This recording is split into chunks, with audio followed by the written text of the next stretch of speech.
রাতে আমরা দুজন মিলে বেরিয়ে পড়েছিলাম বারুইপুরে প্যান্ডেল পরিক্রমা করতে। আমাদের সাথে দুটো ভাইয়েরও আসার কথা ছিল, কিন্তু ওরা বলল খুব টায়ার্ড, তাই ওরা বেরোবে না।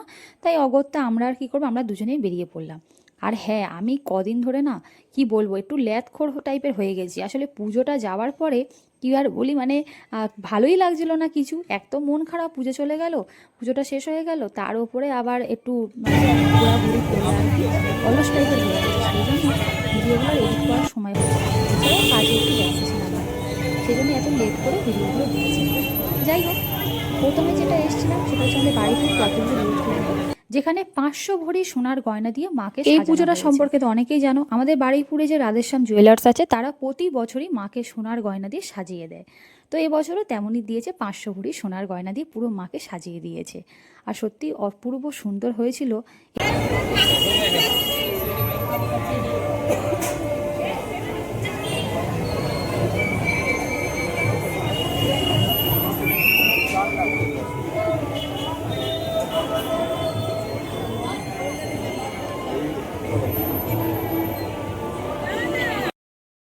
একবার তোমাদের দেখিয়ে দিলাম, ওই দেখো লেখা আছে 500 ভরি সোনার অলংকারে সুসজ্জিত দেবী দুর্গা।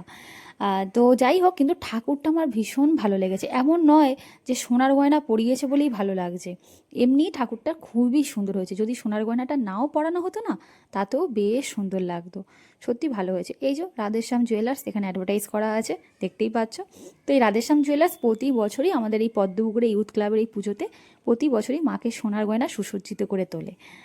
তো আমি যাই হোক প্রতি বছরই আসি, এবছরে এলাম বটে, তবে নবমীর রাতে এলাম। অন্যবারে না আমি সত্যি কথা বলতে আরও দেরিতে আসি, সেই দশমীর রাতে আসি, কারণ এত ভিড় হয়, তো ওই জন্য একটু দেরি করেই দেখতে আসি। তাই এবারে যদিও তাড়াতাড়ি এসেছি, নবমীর দিনেই চলে এসেছি। তারপরে গিয়েছিলাম হচ্ছে আমাদের বারুইপুর কিশোর সংঘ ক্লাবে, যেটা হচ্ছে বারুইপুর স্টেশনের হয় আর কি। বারুইপুর স্টেশনের পাশেই যে 1 নম্বর স্টেশনের পাশে যে মাঠটা আছে, সেখানেই হয় এই পুজোটা। তো যাই হোক, ওখানে তো বেশ সুন্দর মেলাও বসেছিল। এখানে আমার এটাই বেশ ভালো লাগে, ছোট থেকেই যখন স্কুলে যেতাম না, এই মেলাটা যখন এখানে বসতো তখন থেকেই মনে হতো এই তো পুজো চলে এসেছে। তো ভীষণই ভালো লাগতো। প্যান্ডেলটা কিন্তু বলে দিচ্ছি আগেই, যারা এসছো তারা তো জানো, আর যারা হয়তো আসোনি, হয়তো ফোনেই দেখেছো, তো বলি যে প্যান্ডেলটা বাইরে দেখেছো তো একদম সাদামাটা ছিল, কিন্তু ভিতর থেকে অপূর্ব সুন্দর সাজানো হয়েছিল। আমার ভীষণ ভালো লেগেছে, বিশেষ করে বাচ্চাদের কিন্তু এটা খুব ভালো লাগবে। আর লেগেওছে, অনেক বাচ্চারা গেছে দেখছি, তাদের ভীষণই ভালো লাগছে। মানে এত সুন্দর পুরো বাচ্চাদের মানে জগৎটাকে যেন তুলে ধরা হয়েছে এখানে। খুব সুন্দর পাখি, তারপরে গাছপালা এইসব দিয়ে পুরো আর কি মণ্ডপটা সাজানো হয়েছে। আর মায়ের ব্যাপারে কি বলবো, ঠাকুরটা তো অবশ্যই সুন্দর হয়েছে, নতুন করে বলার কিছুই নেই। আমার কিন্তু বেশ ভালো লেগেছে ঠাকুরটা। যাই হোক, চলো এখান থেকে বেরিয়ে এবার একটুখানি মেলাটার দিকে ভেবেছিলাম যাব, কিন্তু মেলার ভিতরে না পুরোপুরি আর ঢুকলাম না। ভাবলাম যে থাক, আসলে মেলাটা এখন থাকবে সেই কালী পুজো পর্যন্ত, সেই জন্য মেলায় এখন না গেলেও হবে। অন্যান্য ঠাকুরগুলো আজকে আগে দেখে নিই। মেলায় গেলে একটু সময় নষ্ট তো হবেই, তাই না?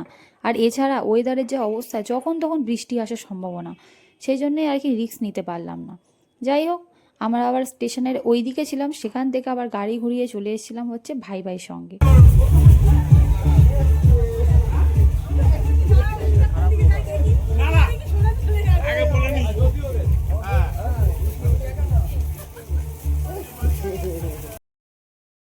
এই ভাই ভাই সঙ্গের পুজোটাও প্রতি বছর খুব ভালো হয়, তো প্রতি বছরই আমরা আসি, এসে দেখে যাই। আর এবছরও তো সেই বৃষ্টি হয়েছিল খুব, তখন তো শুনছিলাম সবার মুখে মুখে যে ভাই ভাই সঙ্গের এই মাঠটাতে, সামনের মাঠে আর কি খুব নাকি কাদা টাদা জমেছিল। আর যা বৃষ্টি হলো পুজোর আগে, কী আর বলবো। যাই হোক, অবশেষে তো পুজোর কটা দিন ভালোই ওয়েদারটা দিল, এই নবমী থেকে যা বৃষ্টি শুরু হয়েছে। আর এখানকারও ঠাকুরটা খুব ভালো লেগেছে, আমি তো দাঁড়িয়ে বেশ কিছু ছবি তুলে নিয়েছি, কারণ বেশ ফাঁকা ফাঁকা ছিল। বিশেষ করে সুন্দর ছিল এই আলপনাটা, যেটা আমার ভীষণই ভালো লেগেছে। তারপরে গিয়েছিলাম আমাদের দত্তপাড়া, বারুইপুর দত্তপাড়া। তো এখানকার ঠাকুর নিয়ে কোনোদিনই কোনো কথা হবে না, কারণ দত্তপাড়ায় মূল আকর্ষণ হলো এখানকার ঠাকুর। এখানে একটা মন্দিরের ভিতরে পুজো, আর মন্দিরের ভিতরটা না এত সুন্দর কারুকার্য করা যে প্যান্ডেলের কোনো প্রয়োজনই নেই।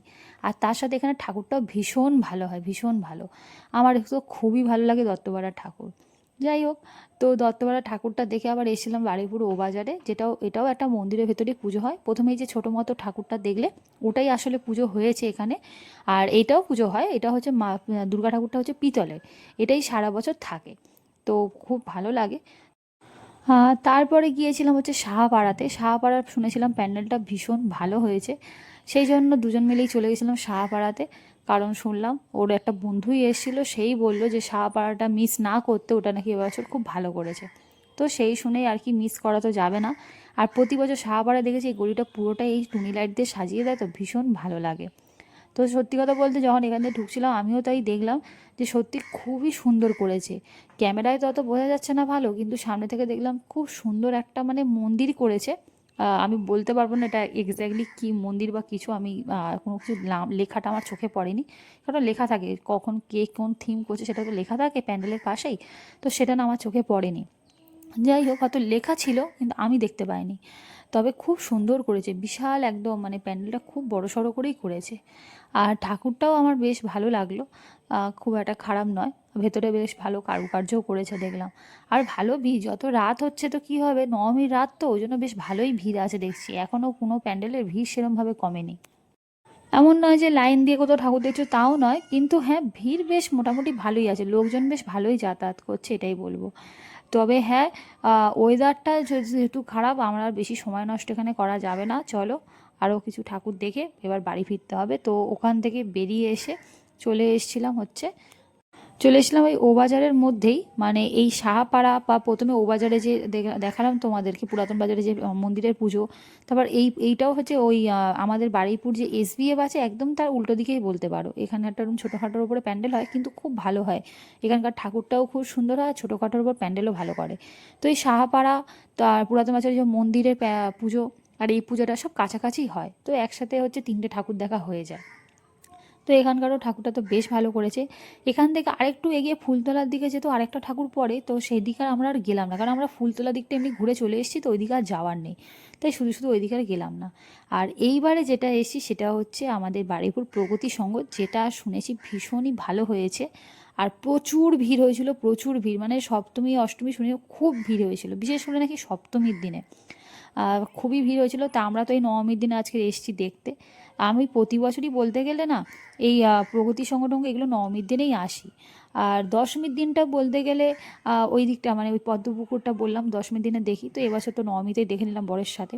যাই হোক, সত্যি কথা বলতে ভীষণ ভালো করেছে প্যান্ডেলটা, মানে কলকাতাটাকে আর কি, আমাদের মানে কলকাতায় যেগুলো বিখ্যাত বিখ্যাত যেমন দক্ষিণেশ্বর, কালীঘাট, সেইগুলোই আর কি এখানে তুলে ধরেছে। প্যান্ডেলটা পুরোটা এইসব দিয়েই সাজানো আছে আর কি।